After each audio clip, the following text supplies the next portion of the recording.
I think it's no secret that Bethesda is one of the most prestigious developers and publishers within the video game industry, and no wonder. They are responsible for the development of games like The Elder Scrolls and Fallout, legendary franchises that have been played by many and are loved by millions upon millions. Bethesda is also home for prestigious franchises such as Doom, Wolfenstein, Dishonored, Prey, The Evil Within, etc. However, and I do not know if you have noticed, but for the last half a decade, Bethesda Softworks and Bethesda Game Studios have been on a noticeable decline, and by that I mean a clear nosedive in terms of the quality gaming experience they have been unable to offer since 2015, with it hitting a breaking point in 2018 with Fallout 76 and finally reaching rock bottom in 2023 with Arcane's Redfall. In today's video, my friends, I want to take a look at the history of Bethesda, what changed within the company that has 90% of the games they produce turned into other memes within the industry, and how to fix it in my sincere opinion. Now let's do something interesting. If you have ever encountered a game-breaking bug on any Bethesda game, leave a huge like on this video and let me know down below in the comment section what you think Bethesda should do to improve the quality of the games we as gamers have loved since the early 2000s. But anyways, grab your power armor, awake from the nightmare, and let's dive straight into this.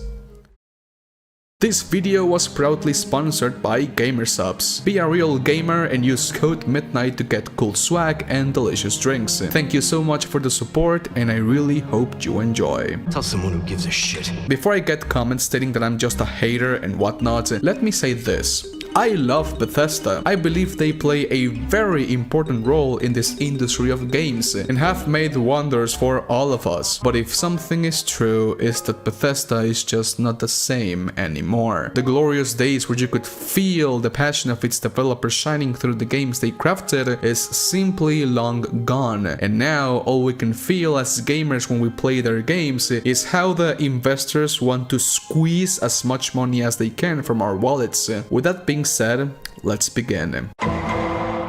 I think we all know what Fallout 76 is. It takes the belt for the single most disastrous gaming launch in the history of this industry. It was even worse than the launch of Halo MCC, and that is saying something. I do not know how you feel about Fallout 76, but ever since it released, nothing has been the same for Bethesda, its employees, and us, the consumers, the gamers. After Fallout 76 came out, which was 5 years ago, a su pinche madre, 5 años, no mames, Bethesda has yet to release a brand new game. They did release a mobile exclusive Elder Scrolls game called Blades, but it's not like people anxiously wait to get home to play that game. Or maybe they do, who knows? Apart from their development branch, which is Bethesda Game Studios, Bethesda Softworks, which is the publishing branch of the company, has also underperformed in the last couple of years. For the exception of games like Doom Eternal, Ghost War Tokyo, and Hi-Fi Rush, all the other studios and games that Bethesda manages have not been able to produce even decent results. Wolfenstein Youngblood was a complete disaster. Deathloop was foreshadowed to win Game of the Year in 2021 by gaming journalists, but in reality it was the complete opposite. Rage 2, a game that was co-developed between Avalanche Studios and its software, was not even decent, and do not let me get started on Arcane's Redfall, a game that defines what soulless garbage really means. In both sides of the coin, that being publishing games and developing games, Bethesda has dropped the ball quite significantly. And to be quite fair, and I'm sorry if I sound like an asshole, I really do, but if Starfield is not a huge hit like Tears of the Kingdom, Resident Evil 4 Remake, God of War Ragnarok, and Elden Ring, then I do not even know what the hell they are doing over at their HQ. Well, I actually do know, and it's not something nice. According to some former and still working employees at the company, ever since Fallout 76 released, the whole development team and its third-party studios have been on this pretty toxic cycle where the Fallout 76 development team absorbs members from other projects and other studios like Redfall and Starfield and make them work on Fallout 76, with most of its team members leaving the company altogether after being forced to work on it for just a couple of months. How can you do this? This is outrageous. Verga, eso está de la chingada. Not only is this extremely discouraging for anyone working at Bethesda, but it is also very inefficient. Constantly changing team members will only result in the complete mismanagement of your project, in this case, your video game. Take Halo Infinite and 343 Industries as the perfect example, where most of the developers working on Halo were annual contractors on a game that was developed for 5 years. Do they expect newcomers, new developers to understand and successfully execute what the previous developer was trying to accomplish? If they do, then no wonder why these games are in the state they are currently in. A very simple fix to this issue would be to simply have your development team stick to their guns and develop their vision. I know it's easier said than done, but if Bethesda as a company is unable to do that in the first place, then there's a reason why Fallout 76 and some games after it turned out the way they did.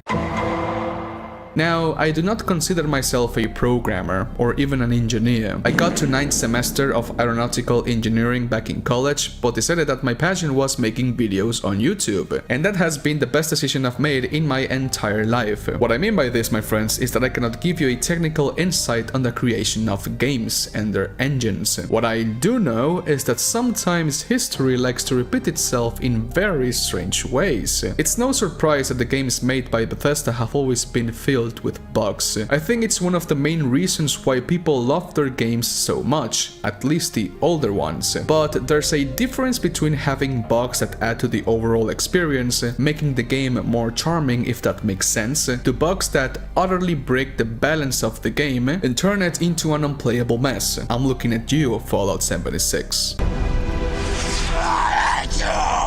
For the creation of Morrowind to Fallout New Vegas, Bethesda used the Gamebryo engine, and for Skyrim and onwards they have used the Creation engine, which is a slightly modified and improved version of Gamebryo, with Starfield and Elder Scrolls 6 being the first games that will use as their baseline the Creation 2 engine. And here's the thing, my friends, do not take it from me, but by several people from the community and from the development team that are far more intelligent than me in this kind of stuff. Since Fallout 4, players have been begging Bethesda to let the Creation engine die for good and create a new one from scratch. From Reddit to YouTube videos to even articles written by game journals, almost everyone says the same thing in unison, that being that the Creation engine, just like Gamebryo its predecessor and most likely the Creation engine 2 its successor, are simply too unstable to work with. And if history has told us anything, is that Bethesda games have always been and will probably always be glitchy, buggy messes, unless they attack the problem from the source,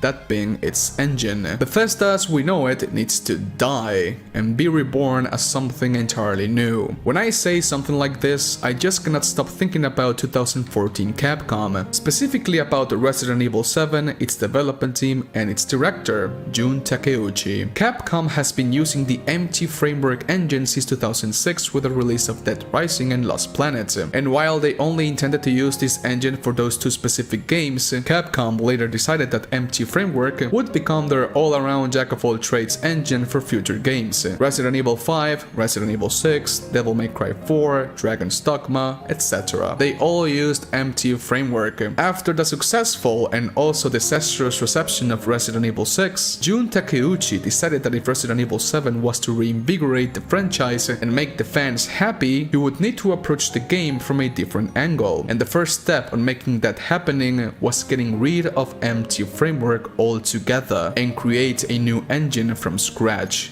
Absolute zero. The rest is history. RE7 was a global hit, and the RE engine, with RE standing for Reach to the Moon, became the baseline for all Capcom games moving forward. If you have played any Capcom game after RE7, then you will know that the RE engine is god. It looks good, it plays smooth as butter, it's made with mods in mind, and according to the Capcom developers themselves, it is very user-friendly. If Capcom can get rid of an engine that was holding holding back the quality of its games and create something entirely new that pushes the quality of their games to the almost maximum, then why can't Bethesda do the same thing? The creation engine should have died when Fallout 76 released. It's just too unstable, too hard to work with according to Bethesda developers, to the point where some developers just quit their jobs altogether after working on it. All of this reminds me to this very old quote: "Someone who can't sacrifice anything can never change anything."